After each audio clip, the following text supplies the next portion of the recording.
My wife keeps sneaking out at night. I finally followed her, but now I regret it. There's nothing wrong with my marriage. Me and my wife have been peaches and cream since we first started dating when I was a freshman in college. We moved in together after graduation, and for the first few years, everything felt normal. We'd have our date nights. We'd have our intimacy. But, of course, as is the case with every marriage, arguments were inevitable. They never escalated, though. That was never our problem. The problem started when, after 5 years of living together, I started catching her sneaking out at night. She'd always wait until I was asleep. I know because after a few times of me waking up in the middle of the night in an empty bed, red flags started popping up. At first, I didn't want to assume. She was a smoker. Maybe she was just having a cigarette. Maybe she was just in the bathroom. She was hungry and in need of a midnight snack. Anything to keep the dark thoughts at bay. Unfortunately, those hopes were shattered when I started hearing the front door open before she came crawling back into bed. Sometimes she'd be gone for up to an hour. No cigarette smell in her hair or on her clothes. In fact, it seemed like she would change into a new outfit every time she came back to bed. The only clue I had were her feet. She was utterly ruining our sheets every time she did this. You can wash away mud a few times, but after a while, it's going to stain. Of course, I'd ask her about this, oftentimes while angrily throwing our comforter in the washing machine, and every time her answer was the same. I don't remember. It was laughable at first. I thought she was playing a joke on me. When I saw she was serious, I began to get concerned. Sweetie, it's a little hard for me to believe you don't remember being barefoot in the mud before coming home. Just tell me. That's when the tears would start. I'm telling you. Dull. Not. No.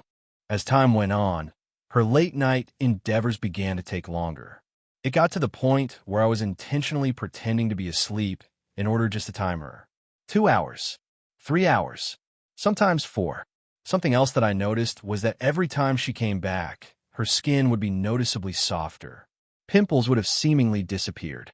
Bags would clear up overnight. I knew I had to follow her after this one night in particular. She had a little mishap in the kitchen that day and sliced her hand open.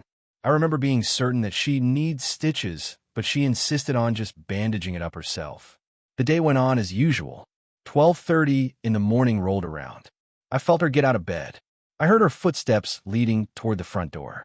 The door opened and shut. She returned 2 hours later. Muddy feet, new outfit, softer skin.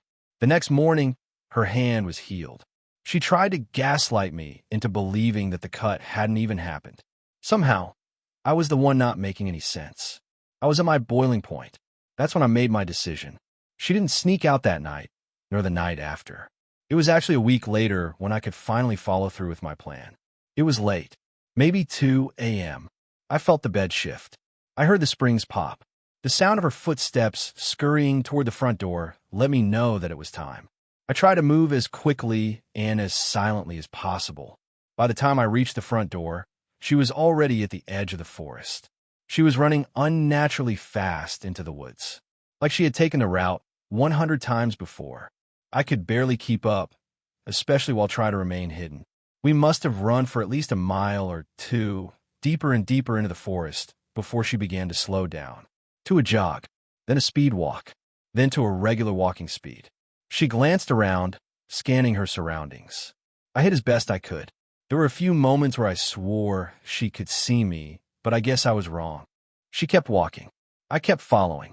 I started noticing some of her clothes scattered around the soggy forest floor. Tank tops, pajama pants, panties. She began adding onto the scattered clothing with each step, removing her top and bra, stripping out of her pants and underwear. Finally, we reached the stopping point, and for the first time this night, something other than my wife grabbed my full attention. It looked like snake skin but human, like discarded exoskeletons, and there were dozens of them. Some dangled from branches. Some were partially buried by leaves. Most of them just littered the ground. I stifled a gasp and returned my attention to my wife. She was making this clicking sound with her throat. Her head was pointed toward the sky, and she kept cocking it back and forth like a rooster.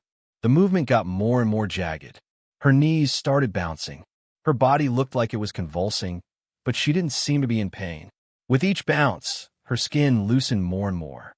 Flakes the size of pine cones began falling from her body. The sound, my God, the sound. It was exactly like the sound that Velcro makes. I wanted to vomit, but I couldn't. Not now. She just kept going, kept convulsing, kept bouncing until her skin fell to the ground in one big, empty husk. She cracked her joints like this whole process was nothing more than a workout to her. She raised her hands high above her head, stretching her body before letting out a relieved awe and rolling her neck. My weight shifted. A stick snapped beneath my foot. My wife's head snapped in my direction, and my heart stopped. She began approaching, her glare intensifying with each step. When she saw me, her face fell. She looked like she was the one who had just seen a monster. Our eyes locked. My lips quivered. I didn't know what to expect. She stared at me for a long while, analyzing me before she finally spoke. Okay, look, can we please just talk about this when we get home?